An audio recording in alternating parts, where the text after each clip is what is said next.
ஆண்டவராகிய இயேசுவின் நாமத்தினால் நான் உங்களை வாழ்த்துகிறேன். கர்த்தர் உங்களை ஆசீர்வதிப்பாராக. இந்த அருமையான நாளிலும் கூட தேவன் நம்மேல் வைத்த இரக்கங்களுக்காக நாம் அவரை துதிக்க கடமைப்பட்டிருக்கிறோம். கடந்த நாட்கள் முழுவதுமாய் அவர் நம்மை கண்மணி போல பாதுகாத்து வந்தார். இம்மட்டுமாய் காத்த இஸ்ரவேலின் தேவன் என்று எழுதப்பட்டிருக்கிறது. இதோ இஸ்ரவேலை காக்கிறவர் உறங்குகிறதும் இல்லை தூங்குகிறதும் இல்லை என்று எழுதப்பட்டிருக்கிறது. கர்த்தர் உன்னை காக்கிறவர் என்று எழுதப்பட்டிருக்கிறது. 2020ஆம் ஆண்டு கடைசி நாட்களிலே நாம் வந்திருந்தாலும் கூட ஆண்டவருக்கு அதிகமான கனத்தையும் மகிமையையும் ஸ்தோத்திரத்தையும் துதியையும் செலுத்த நாம் கடமைப்பட்டிருக்கிறோம். ஏனென்று சொன்னால் எத்தனையோ இக்கட்டுகள், எத்தனையோ உபத்திரவங்கள், எத்தனையோ வியாதிகள், இந்த பூமி முழுவதிலும் பயங்கரமான காரியங்கள் வந்திருந்த பொழுதும் கர்த்தர் இம்மட்டுமாய் நம்மை கடைசி வரைக்கு நம்மை கண்மணி போல பாதுகாத்திருக்கிறார். வேதம் சொல்லுகிறது, எரேமியா புலம்பலில் எழுதப்பட்டிருக்கிறது, நாம் நிர்மூலமாகாதிருக்கிறது அவருடைய சுத்த கிருபை என்று எழுதப்பட்டிருக்கிறது. இம்மட்டுமாய் நம்மை காத்த தேவனை நாம் எப்படி துதிப்பது, ஸ்தோத்தரிப்பது? அவர் நமக்கு எத்தனையோ நன்மைகளை செய்திருக்கிறார். நம்மை ஜீவனோடே காப்பாற்றி வைத்திருக்கிறார். நமக்கு புதுபலனை தந்திருக்கிறார்.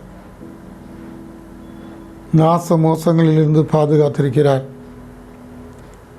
பயங்கரமான பொல்லாங்கனுடைய கிரியைகளாகிய வியாதிகள் உலகம் முழுவதிலும் வந்திருந்தும் கூட தேவன் நம்மை விடுவித்திருக்கிறார். தேவன் நம்மை காப்பாற்றி இருக்கிறார். தேவன் ஜெயமாய் வழிநடத்தி கொண்டு செல்கிறார். இந்த வேதம் என்ன சொல்லுகிறது? எல்லாம் தேவனால் உண்டாயிருக்கிறது, எல்லாவற்றையும் செய்கிறவர் அவரே, அவர் சர்வ வல்லமையுள்ள தேவன் என்று இந்த வேத வாக்கியம் சொல்லுகிற வண்ணமாக எல்லாவற்றையும் படைத்து மனிதனுக்காக உண்டு பண்ணி மனிதனை போஷித்து காப்பாற்றி வழிநடத்தி வருகிற கர்த்தர், அவருக்கே மகிமையும் கனமும் புகழும் என்றென்றைக்கும் உண்டாவதாக. இம்மட்டுமாய் காத்த இஸ்ரவேலின் தேவன் என்று இந்த வேத வாக்கியங்களில் எழுதப்பட்டிருக்கிறபடியினால் இந்த கடைசி வருடத்தின் கடைசி நாட்களிலே தேவன் நம்மை அற்புதமாய் மீட்டு கொண்டு வந்து சேர்த்திருக்கிறார். நாம் அவருக்கு துதிகளை செலுத்த வேண்டும், நன்றி காணிக்கைகளை ஏறெடுக்க வேண்டும், நன்றி பலிகளை ஏறெடுக்க வேண்டும். தேவன் நல்லவர் என்று சொல்லி அவரை போற்றி புகழ வேண்டும். ஏனோ தானவென்றல்ல, அவர் இல்லாமல் நம்மால் ஒன்று செய்ய முடியாது. அப்படி இருக்க இந்த நாட்களை நாம் பிரயோஜனப்படுத்தி கொண்டு இத்தனை மாதங்களாய், இத்தனை வாரங்களாய் ஆண்டவரே நீர் எங்களை காப்பாற்றினீர். இந்த 12வது மாதத்திலும் இந்த கடைசி வாரத்திலும் ஆண்டவரே நாங்கள் உம்மை நோக்கி பார்க்கிறோம். கடந்து வந்த பாதைகளை நாங்கள் திரும்பி பார்க்கிறோம். எத்தனை பேர் ஆபத்துக்கள், எத்தனை கொடிய காரியங்கள், எத்தனை திகிலான செய்திகள், எவ்வளவோ ஜனங்களுக்கு ஆபத்தையும் மரணத்தையும் உண்டு பண்ணிவிட்டதே, அதை நாங்கள் பார்க்கிறோம். ஆனால் எங்களுக்கோ நீர் வைத்த மகா பெரிய கிருபை, அதன் மூலமாய் நீர் எங்களை நன்மையாகவே வழிநடத்தி செல்கிறீர். இஸ்ரவேலின் தேவன் நீர் நல்லவர் என்று இந்த வேத வாக்கியங்களில் எழுதப்பட்டிருக்கிறது. அப்படியே நீர் எங்களுக்கு நல்லவராக, ஆண்டவரே நீர் எங்களை கரம் பிடித்தபடியினால் நாங்களுமே துதிக்கிறோம். எங்கள் உள்ளத்தின் ஆழத்திலிருந்து எங்களால் முடிந்த அளவிற்கு ஆண்டவரே நாங்கள் உமக்கு ஸ்தோத்திரங்களை செலுத்த வேண்டும் என்று சொல்லி முழு இருதயத்தோடு முழு பலத்தோடு நாம் அவருக்கு ஸ்தோத்திரங்களை செலுத்தி அப்படியே வருகிற புதிய ஆண்டிற்குள்ளாய் நாம் பிரவேசிக்க வேண்டும். ஏனென்று சொன்னால் வேதம் சொல்லுகிறது, பலத்தினாலும் அல்ல, பராக்கிரமத்தினாலும் அல்ல, கர்த்தருடைய ஆவியினாலே ஆகும் என்று எழுதப்பட்ட வசனங்கள் தான் இந்த 2020ஆம் ஆண்டிலே நிறைவேறி இருக்கிறது. நம்முடைய பலத்தால் ஒன்று செய்ய முடியவில்லை, பராக்கிரமத்தால் ஒன்றுமே செய்ய முடியவில்லை. ஆவியினால் ஆகும் என்ற வார்த்தையே கிரியை செய்திருக்கிறது. ஆதலால் ஆண்டவருடைய வார்த்தை பரிபூர்ணமாக கிரியை செய்ய ஆரம்பித்திருக்கிறது. மனிதனுடைய காலங்கள் ஆண்டவரே இந்த வருடத்தில் முடிவடைந்து விட்டது, ஒன்றுமே செய்ய முடியவில்லை. மனிதர்கள் எவ்வளவு கண்டுபிடித்தாலும் தங்களை காப்பாற்றிக் கொள்வதற்கு, மனுக்குலத்தை காப்பாற்றிக் கொள்வதற்கு முடியாமல் போய்விட்ட வருடம் இந்த 2020ஆம் வருடம். அப்படி பார்க்கும் பொழுது மனிதன் நிதாயம் செய்ய முடியாது. காப்பாற்றுகிறவர் தேவன் ஒருவரே.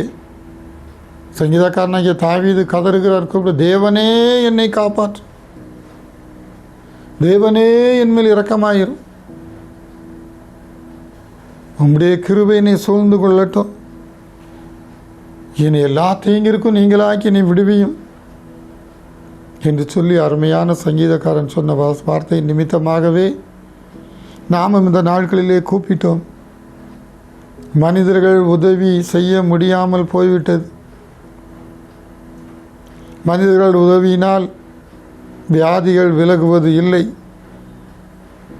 டாக்டர்களின் உதவியினாலும் வியாதிகள் விலகுவது இல்லை, மெடிசினை எடுத்துக்கொள்வதாலும் வியாதிகள் விலகவில்லை, குறையவில்லை. ஆனால் கர்த்தரோ நம்முடைய கால்கள் சிக்கிக்கொள்ளாதபடிக்கு காத்திருக்கிறார். காத்து இம்மட்டுமாய் நடத்தி கொண்டு வந்திருக்கிறார், இனிமேலும் நடத்துவார். அதை நினைத்து நான் நன்றியோடு கூட நாம் அவரை துதிக்க கடமைப்பட்டிருக்கிறோம், ஸ்தோத்திரிக்க கடமைப்பட்டிருக்கிறோம். இந்த வேத வாக்கியங்களில் எழுதப்பட்டிருக்கிற வார்த்தைகள் எல்லாம் நிறைவேறுகிற நாட்களாய் காணப்படுகிறது என்பதை மனிதன் புரிந்து கொள்ளும்படியான நாட்களிலே இந்த வருடமானது அமைந்திருந்தது. ஆதலால் அதை நினைத்து தேவன் சர்வ வல்லவர், சகலத்தை செய்ய வல்லவர், இம்மட்டுமா என்னையும் என் குடும்பத்தையும், எங்களையும் எங்கள் குடும்பங்களையும், இஸ்ரவேல் அவரை தேடுகிற தம்முடைய ஜனங்களையும் காப்பாற்றின தேவன், அவருக்கே கோடா கோடி ஸ்தோத்திரம் உண்டாவதாக. இந்த வசனங்களிலிருந்து நாம் கற்றுக்கொள்ளப் போகிற காரியம் என்ன? எதிலிருந்தெல்லாம் தேவன் நம்மை காப்பாற்றினார், அதற்கெல்லாம் நாம் நன்றி பலி செலுத்த வேண்டும். கடந்த நாளுக்கு காத்தீரே நன்றி ராஜா, கடந்த நாளுக்கு காத்தீரே நன்றி ராஜா, புதிய நாளை தந்தீரே நன்றி ராஜா, புதிய நாளை தந்தீரே நன்றி ராஜா, உமக்கு நன்றி என்று சொல்லுகிறோம் நாதா, உம்மை நாவாலே துதிக்கிறோம் நாதா, உமக்கு நன்றி என்று சொல்லுகிறோம் நாதா, உம்மை நாவாலே துதிக்கிறோம் நாதா. நன்றி இயேசு ராஜா, நன்றி இயேசு ராஜா, உமக்கு நன்றி இயேசு ராஜா, நன்றி இயேசு ராஜா. அல்லேலூயா. தேவனுக்கு மகிமை உண்டாவதாக. தேவனாகிய கர்த்தர் நம்மை எதிலிருந்தெல்லாம் காத்தார் என்று சொல்லி இந்த அருமையான வேத வாக்கியங்களில் எழுதப்பட்டிருக்கிறது.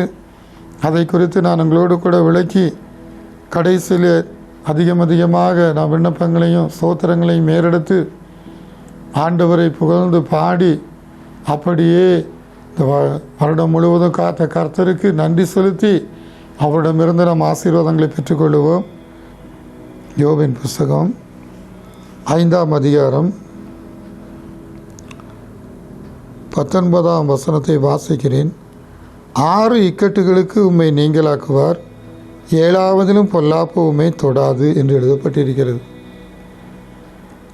6 இக்கட்டுகளுக்கு நீங்களாக்குவார், 7ஆவதிலும் பொல்லாப்பை உம்மை தொடாது என்ற வசனத்தின் நிமித்தமாக 6 இக்கட்டுகளுக்கும் 7ஆவதிலும் பொல்லாப்பு நம்மை தொடாதபடிக்கு தேவன் அருமையாகவே காத்து கொண்டு வந்தார், காத்து கொண்டு வருகிறார்.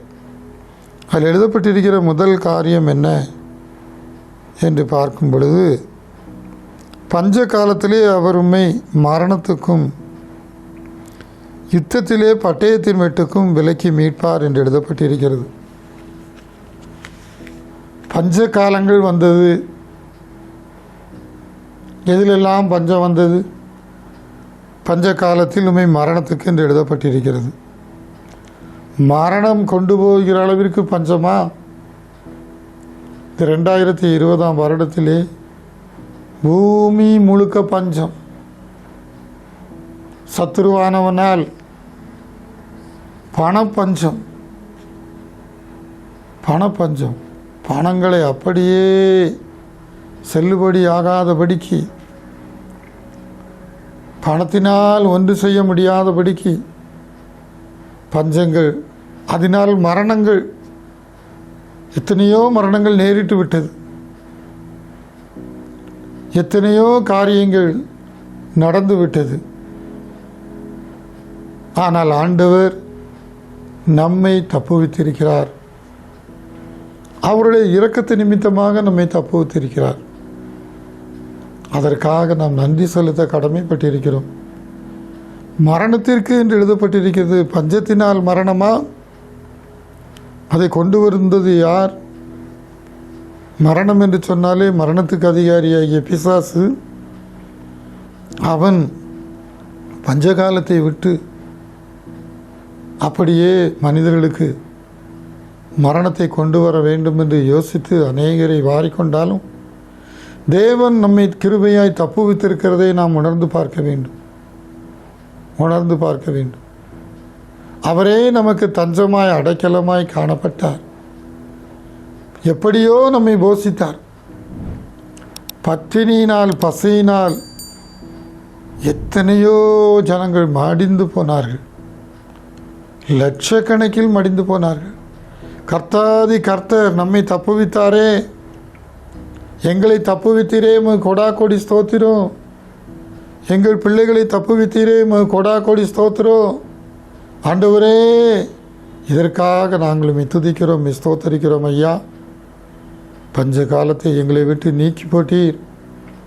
நன்மையான காலங்களை ஆண்டவரே எங்களை போஷிக்கும்படிக்கு நீர் ஆண்டவரே நீங்கள் போஷித்தீர் என்று சொல்லி நாம் அவரை துதிக்க வேண்டும். இந்த வேதம் சொல்லுகிறது, பஞ்ச காலத்திற்கும் அடுத்தாற்போல் எழுதப்பட்டிருக்கிறது, யுத்தத்தின் பட்டயத்தின் வெட்டுக்கும் விலக்கி மீட்பார். யுத்தத்திலே பட்டயத்தின் வெட்டுக்கு என்று எழுதப்பட்டிருக்கிறது. யுத்தம் வந்ததா என்று பார்த்தால் யுத்தங்கள் வந்தது. ஒரு வேளை உங்களுக்கு தெரியாமல் இருக்கலாம், யுத்தங்கள் வந்ததா, யுத்தங்கள் எப்பொழுது வந்தது, இது என்ன யுத்தம்? வேதம் சொல்லுகிறது, கர்த்தர் உங்களுக்காக யுத்தம் பண்ணுவார், நீங்கள் சும்மா இருப்பீர்கள் என்று எழுதப்பட்டிருக்கிறது. பூமியிலே யுத்தங்கள் வந்தது. கொடிய பிசாசானவன் பயங்கரமாய் மனுக்குலத்திற்கு விரோதமாக யுத்தம் பண்ணி அநேக மனிதர்களை இமைப்பொழுதிலே வாரி கொண்டு போய் விட்டான். எத்தனை காலங்களாய், எத்தனை மாதங்களாய் தொடர்ச்சியாக இந்த யுத்தம் அப்படியே இன்னும் பல நாடுகளில் நடந்து கொண்டே இருக்கிறது. ஆனால் தேவன் நம்மை கண்மணி போல நம்மை பாதுகாத்திருக்கிறார். ஒன்றுமே செய்ய முடியாது, ஜெயிப்பதற்கு முடியாத ஒரு சூழ்நிலையிலே மனிதர்கள் இருக்கிறார்கள். இவ்வளவு நாட்களாய் அவர்கள் என்னத்தை எல்லாமோ ஜெயித்திருக்கலாம், வருடங்களாய். ஆனால் ஜெயிக்க முடியாதபடிக்கு கொடிய யுத்தங்களினால் இன்றைக்கு ஆபத்துகள் வந்திருந்தாலும் ஏசாயா தீர்க்கதரிசியானவன் சொல்லுகிற வண்ணமாகவே அருமையான 25ஆம் அதிகாரம் கொடிய யுத்தங்களினால் அவனை எதிர்த்து போராடுவார் என்று எழுதப்பட்டிருக்கிறது. கொடிய யுத்தம், போராடி தம்முடைய ஜனங்களை காப்பாற்றுகிறார். ஆபத்து காலத்தில் என்னை நோக்கி கூப்பிடு என்று சொன்னார். எத்தனையோ பேர் நாம் கூப்பிட்டோம், கூப்பிட்டவர்களை தப்புவித்தார். வேதம் சொல்லுகிறது. ஆதலால் இந்த தேவனுக்கு நாம் ஸ்தோத்திரம் செலுத்த கடமைப்பட்டிருக்கிறோம். இந்த கடைசி வாரத்திலும் கூட ஆண்டவரே உமக்கு கொடா கோடி ஸ்தோத்திரம். இமைப்பொழுதில் நினைக்க முடியாத, சிந்தித்து பார்க்கக்கூடாத ஆபத்துகள் வந்திருந்தாலும், யுத்தங்கள் வந்திருந்தாலும் தேவன் நீங்கள் சும்மா இருப்பீர்கள், கர்த்தர் உங்களுக்காக யுத்தம் பண்ணுவார் என்ற வசனத்து நிமித்தமாக நீர் எங்களை தப்புவித்திருக்கிறீரே, நாங்கள் உமக்கு நன்றி கடனை செலுத்துகிறோம், நன்றி பலியை செலுத்துகிறோம் என்று சொல்லி நாம் அவரை துதிக்க கடமைப்பட்டிருக்கிறோம். அடுத்தாற்போல் வேத வாக்கியம் என்ன சொல்லுகிறது? நாவின் சவுக்குக்கும் மறைக்கப்படுவீர், பாழாக்குதல் வரும்போதும் பயப்படாமல் இருப்பீர் என்று எழுதப்பட்டிருக்கிறபடியினால் யோபு 5ஆம் அதிகாரம் 21ஆம் வசனத்தில் எழுதப்பட்டிருக்கிற நாவின் சவுக்கு, பாழாக்குதல், இந்த ரெண்டு காரியம் எப்பொழுது வந்தது? நாவின் சவுக்கு என்பது எப்பொழுது பார்த்தாலும் ஜனங்கள் ஒருவரோடு ஒருவர் போரிட்டு கொள்ளும் பொழுது, ஒருவரோடு ஒருவர் சண்டையிட்டு கொள்ளும் பொழுது நாவைத்தான் யூஸ் பண்ணுகிறார்கள். நாவை உபயோகப்படுத்தி பயங்கரமாய் சண்டையிடுகிறார்கள், பயங்கரமான வார்த்தைகளை பேசுகிறார்கள். இந்த நாவின் சவுக்கு அநேகரை அடித்து விடுகிறது. இன்றைக்கு இந்த நாவின் சவுக்கினால் நான் அடிபடவில்லை என்று சொல்லி எந்த மனிதனுமே சொல்ல முடியாது. ஒருவருக்கொருவர் நாவை வைத்துக்கொண்டு அப்படி பேசி மற்றவர்களை தரக்குறைவாக திட்டி அப்படியே தரக்குறைவாக பேசி பயங்கரமான வார்த்தைகளை உபயோகிக்கிறதினால் அடிமேல் அடி மாத்திரமல்ல, இந்த நாவு பொல்லாப்பானது, பொல்லாங்கு நிறைந்தது. இந்த நாவில் விஷம் இருக்கிறது என்று வேதம் சொல்லுகிறது. இந்த நாவின் அதிகாரத்தில் மரணமும் ஜீவனும் இருக்கிறது என்று எழுதப்பட்டிருக்கிறது. ஆனால் மனிதர்கள் எல்லாவற்றிற்கும் நன்மையான காரியங்களை யூஸ் பண்ணுவதற்கு பதிலாக இந்த நாவை மரணத்திற்கு ஏதுவாக, மற்றவர்கள் மரணத்திற்கு ஏதுவாகவும், தங்களுடைய மரணத்திற்கு ஏதுவாகவும் யூஸ் பண்ணி இன்றைக்கு நாவினால் பூமி முழுவதும் சண்டைகள், சச்சரவுகள், கொலைகள், வெறிகள், மரணங்கள், பயங்கரமான காரியங்கள். ஆனால் வேதம் நம்மை தப்புவித்திருக்கிறது, வேதமே தப்புவிக்கிறது. அருமையான இந்த வேதத்தை நாம் வாசித்தபடியினால், நேசித்தபடியினால், ஆண்டவரை நோக்கி நாம் ஜெபித்தபடியினால், ஆண்டவரை நாம் தஞ்சமாக கொண்டபடியினால் தேவன் இவர்களிருந்து தப்புவித்திருக்கிறார். தப்புவிக்க முடியாதபடிக்கு இன்னும் எத்தனையோ ஜனங்கள் பயங்கரமான காரியங்களிலே இருக்கிறார்கள் இந்த நாவினால். ஆதலால் உமக்கு கொடா கோடி ஸ்தோத்திரம் ஆண்டவரே. நீர் எங்களை தப்புவிக்கிற தேவன், நீர் எங்களை காக்கிற தேவன், நீர் எங்களை பராமரிக்கிற தேவன். எங்களை நாவின் சவுக்குக்கு விலக்கி மீட்டீரே. அதற்காக நாங்கள் முழு இதயத்தோடு கூட நாங்களுமே துதிக்கிறோம், ஸ்தோத்தரிக்கிறோம் என்று சொல்லி தேவனை நாம் அதிகமாய் இந்த பாரத்திலும் கூட நாம் அவரை துதிக்க கடமைப்பட்டிருக்கிறோம். யுத்தத்திலே பட்டயத்தின் வெட்டுக்கும் விலக்கி என்று எழுதப்பட்டிருக்கிறது. மனிதரோடு கூட யுத்தங்கள், எத்தனை யுத்தங்கள், பட்டயத்தின் வெட்டு என்று எழுதப்பட்டிருக்கிறது. பட்டயத்தின் வெட்டிற்கு அவர் விலக்கி விட்டிருக்கிறாரே. வெட்டி இருந்தால் என்ன நடக்கும்? அநேகர் வெட்டி காயப்பட்டு ஆஸ்பத்திரியிலே கிடைக்கிறார்கள். அநேகர் வெட்டி காயப்பட்டு கால் இல்லாமல், கைகள் இல்லாமல் அப்படியே பெட்டில் படுத்திருக்கிறார்களே. தேவன் நம்மை எவ்வளவு கிருபையாய் நம்மளை பாதுகாத்து ரட்சித்திருக்கிறார். எத்தனையோ பேருக்கு கஷ்டங்கள், நிம்மதி இல்லை, கவலைகள், வியாதிகளினால் பெட்டுகளிலும் இந்த பட்டய வெட்டுகளினால் கத்தி அருவாள் வெட்டுகிற காரியங்களை வைத்து வெட்டினதினால் எத்தனை பேருக்கு எவ்வளவு கஷ்டம், எவ்வளவு சங்கடங்கள். விரல் இல்லாமல், கை இல்லாமல், கால் இல்லாமல், சரீரத்தின் பாகங்களிலே வெட்டுப்பட்டு ஆங்காங்கு கிடக்கிற ஜனங்கள் எத்தனை பேர். தேவன் நம்மை எவ்வளவாய் பாதுகாத்திருக்கிறார், விலக்கி இருக்கிறார். பட்டயத்தின் வெட்டுக்கு விலக்கி இருக்கிறார். சாத்தானுடைய கிரியைகளுக்கு நம்மை விலக்கி இருக்கிறார். மனிதர்களுடைய மோசமான கிரியைகளுக்கு நம்மை விலக்கி இருக்கிறாரே. ஆண்டவரே, நாங்களுமே ஸ்தோத்திரிக்க கடமைப்பட்டிருக்கிறோம் என்று சொல்லி இருதயத்தின் ஆழத்திலிருந்து எங்கள் அவயவங்களை பாதுகாத்த கர்த்தர், உச்சந்தலை முதல் உள்ளங்கால் வரை ஆண்டவரே எங்களுக்கு சேதம் வராமல் காத்த கர்த்தர், எங்களை ரட்சித்த கர்த்தர், உமக்கு கொடா கொடி ஸ்தோத்திரம் என்று நாம் சொல்லலாமா? சொல்லி நாம் அவரை துதிக்க துதிக்க தேவனது நினைவு கூறுவார். தேவனது நினைவு கூறுவார். என் மகன் இந்த கடைசி நாட்களிலும் கூட என்னை நோக்கி பார்த்து நான் செய்த கிரியைகளுக்காய் துதிக்கிறானே என்று சொல்லி அதற்கு தக்க பலனையும் அளிப்பார். வேதம் அதை சொல்லுகிறது. ஆண்டவருக்கு நாம் துதி ஸ்தோத்திர பலிகளை செலுத்தி அவரை நாம் போற்றி பாடி புகழும் பொழுது வேதம் சொல்லுகிறது, அவர் நமக்கும் ஆசீர்வாதத்தை தருகிறவர். அவர் நமக்கும் ஆசீர்வாதத்தை தருகிறவர். அடுத்தாற்போல் வேதம் என்ன சொல்லுகிறது? அருமையான யோபு 5:22 வாசிக்கிறோம். பாழாக்குதலையும் பஞ்சத்தையும் பார்த்து நகைப்பீர், காட்டு மிருகங்களுக்கும் பயப்படாமல் இருப்பீர் என்று எழுதப்பட்டிருக்கிறது. பாழாக்குதல், பஞ்சம்.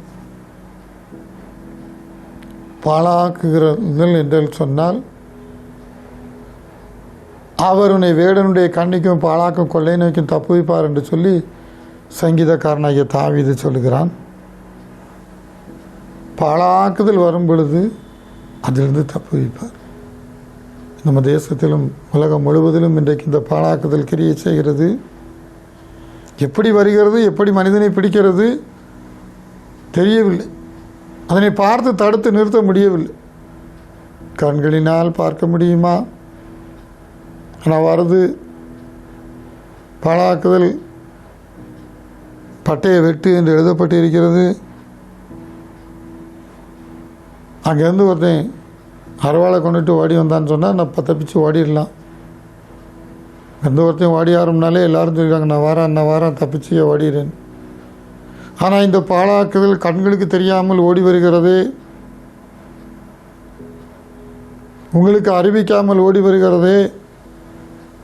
எத்தனையோ இன்ஃபர்மேஷன் உலகம் முழுவதும் இமைப்பொழுதில் அறிவிக்கக்கூடிய இன்ஃபர்மேஷன் இருந்தும் இதை அறிவிக்க முடியாமல் போய்விடுகிறது. எல்லா விஞ்ஞான கருவிகளையும் ஒதுக்கி தள்ளிவிட்டு அவைகள் கண்களுக்கு புலப்படாதபடிக்கு ஓடி வருகிறதே இந்த பாழாக்குதல். இது யாரிடமிருந்து வருகிறது? வேடன் என்று எழுதப்பட்டிருக்கிறது. எதிராளியாகிய பிசாசானவன் எத்தனை பேரை சடி தீயிலே நாசமடைந்து போகும்படிக்கு செய்து விட்டானே. கர்த்தர் நம்மை மட்டுமாய் நிலைநிறுத்தி இருக்கிறார். கர்த்தர் நம்மை பாதுகாத்திருக்கிறார். கர்த்தர் நம்மை கரம் பிடித்து வழிநடத்தி கொண்டு வருகிறார். அவர் செட்டுகளின் கீழே அடைக்கலமாய் வைத்திருக்கிறார். அவர் செட்டுகளின் கீழே மறைத்து நம்மை பாதுகாத்திருக்கிறாரே. உமக்கு கொடா கொடி ஸ்தோத்திரம் ஆண்டவரே. உம்மை நாங்கள் நன்றியுள்ள இருதயத்தோடு கூட நாங்களுமே துதிக்கிறோம், உம்மை ஸ்தோத்திரிக்கிறோம் என்று சொல்லி இந்த தேவனை நாம் அதிகமாய் நாம் ஸ்தோத்தரிக்க வேண்டும். அதற்குத்தான் இந்த வார்த்தையில் எழுதப்பட்டிருக்கிறது. வேதம் சொல்லுகிறது, அடுத்தாற்போல் எழுதப்பட்டிருக்கிற காரியம் என்ன? காட்டு மிருகங்களுக்கும் பயப்படாமல் இருப்பீர், வெளியின் கல்லுகளோடும் உமக்கு உடன்படிக்கை இருக்கும் என்று எழுதப்பட்டிருக்கிறது. காட்டு மிருகங்கள் எத்தனையோ யானைகள் ஓடி வந்து எத்தனையோ பேரை மிதித்து கொண்டு விட்டு சென்று விடுகிறது. எத்தனையோ கரடிகள் வருகிறது, அதிகமாய் வருகிறது, பயங்கரமாக. எந்த நேரத்தில் எப்படி வருதுன்னு இல்லை, ஊருக்குள்ளே வருது, நடு ரோட்டில் உலாவுது. என்ன செய்ய முடியும்? அந்த நேரத்தில் யாரை கூப்பிட முடியும்? இயேசுவே என்று கூப்பிட்டால்தான் தப்புவிக்க முடியும், தப்புவிப்பார். வேறு யாரை கூப்பிட்டாலும் தப்புவிக்கவே முடியாது, யாரை கூப்பிட்டாலும் தப்புவிக்கவே முடியாது. அடுத்தால வெளியின் கல்லுகளோடு என்று எழுதப்பட்டிருக்கிறது. கல்லுனால் இன்னைக்கு சேதம், கல்லுனால் இன்னைக்கு காயம், கல்லுனால் இன்னைக்கு அநேருக்கு மரணம். இவைகளிலிருந்து நம்மை தப்புவித்திருக்கிறார். எத்தனையோ பேர் கல் மேலே விழுந்து மரித்து போனார்கள் என்று செய்திகளிலே வருகிறது. ஆனால் தேவன் தப்புவித்திருக்கிறாரே, உங்களையும் என்னையும் தப்புவித்திருக்கிறாரே. கல்லுகளினால் சேதமில்லாதபடிக்கு, மரணமில்லாதபடிக்கு இந்த காக்கிற கர்த்தருக்கு நாம் ஸ்தோத்திரம் செலுத்த கடமைப்பட்டிருக்கிறோம். ஆதலால் யாவரும் இந்த வேளையிலும் கூட ஒருமித்து அப்படியே முழு மனதோடு கூட இந்த வருடத்திலே நீர் எங்களை காப்பாற்றினீர். 2020 வருடத்தில் எத்தனையோ ஆபத்துகளிலிருந்து காப்பாற்றினீரே, கோடி ஸ்தோத்திரம் என்று சொல்லி அப்படியே நாம் அவரை நோக்கி பார்ப்போம். எங்கள் அன்பின் பரலோக பிதாவே, உமக்கு கொடா கோடி ஸ்தோத்திரம் ஐயா. இதோ உம்முடைய வேத வார்த்தைகளை நான் இந்த ஜனங்களுக்கு சொன்னேன். நீர் இஸ்ரவேலராகிய நீர் எங்களை கண்மணி போல நீர் பாதுகாக்கிறீர். இந்த வருடத்தில் வந்திராத எல்லா கொடிய காலங்களும் ஆண்டவரே, இதுவரை வந்திராத கொடிய காலங்கள் இந்த வருடத்திலே வந்துவிட்டது. இதுவரை வந்திராத வியாதிகள், இதுவரை வந்திராத ஆபத்துக்கள், இதுவரை வந்திராத சோதனைகள், வேதனைகள் 2020 வருடத்தை போல எந்த வருடமும் இருந்தது இல்லையே. எவ்வளவோ மோசங்கள், எவ்வளவோ நாசங்கள், கொடுமைகள், ஆண்டவரே வியாதிகள், பலவீனங்கள், ஒருவரும் ஒன்று செய்ய முடியாத சூழ்நிலையில் வந்திருந்தாலும் நீர் என்னை இவர்களையும் தப்புவித்தீரே. உமக்கு கொடா கொடி ஸ்தோத்திரம் ஐயா. உடைய சட்டைகளின் மறைவிலே நீர் மறைத்து பாதுகாக்கிறீரே. உமக்கு கொடா கொடி ஸ்தோத்திரம் ஐயா. நாங்கள் இந்த நன்றியோடு கூட இருதயத்தின் ஆழத்திலிருந்து தகப்பனே உமக்கு நன்றி செலுத்துகிறோம். உமக்கு கொடா கொடி ஸ்தோத்திரங்களை செலுத்துகிறோம். இரக்கமாய் நீரங்களை பாதுகாத்தீர், கண்ணின் மணி போல நீரங்களை பாதுகாத்தீர். ஒரு சட்டலின் மறைவிலே நீர் மறைத்து எங்களை பாதுகாத்தீர், எங்களை தப்புவித்தீரே. உமக்கு நன்றியோடு துதிக்கிறோம், ஸ்தோத்தரிக்கிறோம். அப்படியே இதனை கேட்கிற ஒவ்வொரு ஜனங்களும் ஆண்டவரே, நீர் செய்த நன்மைகளை நினைத்து நினைத்து நினைத்து இவர்கள் ஆண்டவரே இந்த வருடம் முடிய போகிற கடைசி நிமிடம் வரைக்கும் உம்மை துதிக்கவும் ஸ்தோத்திரிக்கவும், உம்மை பாடவும், உம்மை கொண்டாடவும், உம்மை போற்றவும், உம்மை புகழ்ந்தக்கான கிருபை இவர்களை ஆட்கொள்ளுவதாக என்று சொல்லி ஜெபிக்கிறேன். அதன் மூலமாய் இனிமேல் நீர் எங்களை தாங்குவீர், இனிமேல் நீர் எங்களை காப்பீர், ஆசீர்வதிப்பீர், வதிப்பீர் என்கிற விசுவாசத்தோடே ஆண்டவரே நாங்கள் அப்படியே இந்த வருடத்தை கழித்து புதிய வருடத்திற்குள்ளாய் பிரவேசிக்கப் போகிறோம். தயவாய் இன்னமும் எங்களை ஆசீர்வதியும். இம்மட்டுமாய் காத்த இஸ்ரவேலின் தேவன் இம்மானுவேலராகிய நீர்தாமே இனிமேலும் காப்பீராக. அப்படியே எபனேசரா இம்மட்டுமாய் காத்த கர்த்தர் இனிமேலும் காப்பீராக. புதிய வருடத்திலும் ஆண்டவரே உம்முடைய கிருபைகள் சூழ்ந்து கொள்ளுவதாக, உம்முடைய நன்மைகள் இறங்குவதாக, தீமைகள் யாவற்றையும் விலக்கியவர்களை ரட்சிக்க வேண்டும் என்று இயேசுவின் நாமத்தில் ஜெபிக்கிறேன். ஜீவனுள்ள எங்கள் அருமை பிதாவே, ஆமேன்.